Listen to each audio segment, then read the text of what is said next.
My name is Laura Pannack. I'm a photographic artist. So I'd probably say over the last few years, the way that my work has evolved, it's become a little bit more collaborative in terms of I've really been reaching out more to academics and working in partnership with ethnographers, psychologists, scientists.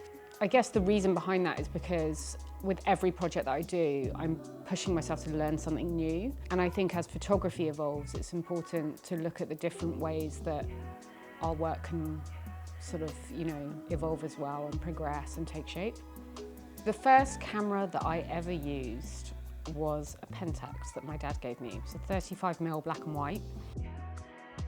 He's a photographer and he's very kind of geeky with tech stuff and lighting. I remember kind of this, just falling in love with the magic of looking through the frame, and I shot one roll of black and white. It was like this weird realization of like, well, wait a minute, I can do exactly what I'm doing, but in a 60th of a second. This is so much easier than, 5 weeks looking at a canvas. That's how I got into photography, and then how it developed into a career was that I needed to obviously learn the skills, so I went and did a BA. I was very fortunate because I'd done 2 foundations. I knew that I really needed to start working sort of before I began studying. So I was working for Hot Shoe magazine and I was also assisting. So that was even kind of in my first year. So by the time that I got to my 3rd year, I'd already had a lot of experience assisting. I had the mentorship of some amazing people like Simon Roberts. And I remember there being a very pivotal moment when I had the understanding that I needed to do more assisting and learn more lighting skills. I didn't know how to use lights. I was great with the sun, but when it came to lighting. And so I thought to myself, I need to do more assisting, or I'm gonna just wing it with these assignments. And it was definitely a kind of crossroads, and I just decided to wing it. And that was hard, but also helpful. A lot of my process is about teaching.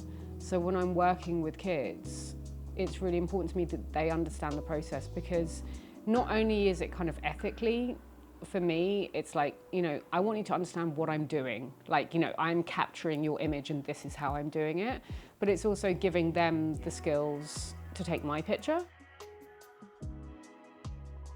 Like when you're painting, you're often just looking at light, shape and form. And I think especially there's definitely a situation that I was in recently where that came into play, where it was really challenging because there were, I'm going to say, like 100 kids screaming around. We were in a dangerous, volatile environment. Everyone wanted to be in the picture, and I just wanted to photograph this one boy.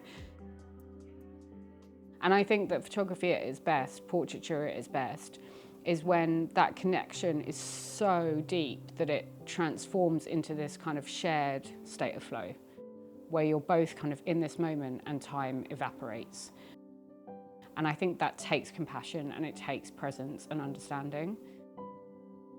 A lot of my work is sensitive and involves people who are vulnerable, whether that be like mental health issues, or they're in volatile environments, or they're in homes that are not very safe, or relationships that are not very safe.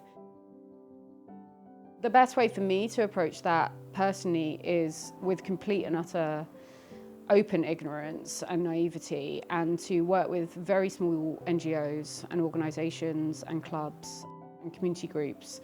And for a number of reasons. Number one, I really think it's important to have a mediator to keep people safe. I think people need to feel that they are not being, used or in any way exploited. But also I think it's important because that community or organisation can provide me with information, education, guide me as to kind of the questions that I'm already asking, which is why I'm doing the project. I did a project once on self-harm, and so I was working with a charity called Harmless, and it was very much in line with kind of exploring what self-harm is and what helps people of all different ages and backgrounds. And so it was really important to me that all of the people that were involved were allowed to express their story, their journey in their own words, and that was like at the forefront. And then that guided the photographs that we made together. So for example, one of the photographs was a man sitting on a bed with a hairdryer, and that was because his white noise was his answer to his panic attacks and his self-harm. I think mental health is something that all of us can relate to and is incredibly important.